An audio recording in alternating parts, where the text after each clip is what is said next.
A Hollywood celebrity about my age DM'd me and said, "Are you still moving in traditional spaces or more so just content creating?" And that question struck me. I knew exactly what he was asking me. Are you still doing this Hollywood thing or are you going over there now? And it struck me because that is the existential question that I think I and so many Hollywood creatives need to answer urgently for ourselves right this second. As Hollywood crumbles around us and the creator economy explodes and becomes what Hollywood thought it was. And this reminds me of a decision I had to make 20 years ago in high school. In my high school, probably like your high school, there was a cool kids table. And that was the table you sat at in the cafeteria if you were so chosen. There were even gatekeepers who would mean-eye you if you weren't supposed to sit there and tried to sit down.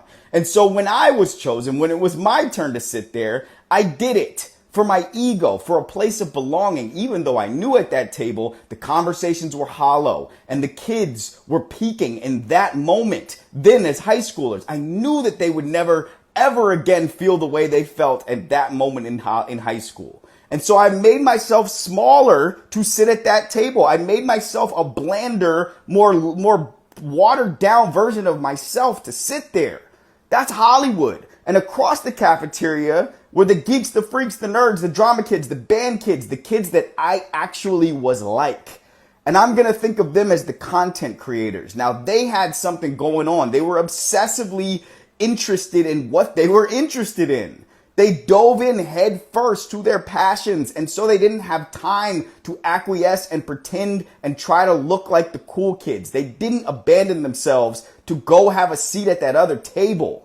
And now, today, I wish as a high schooler, I had been brave enough to go and sit with them and be myself instead of pretending to be somebody else at the cool kids table.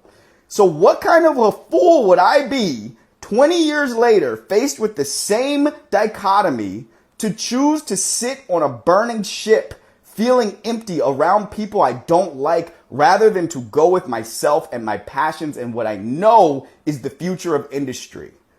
That is my answer to the question.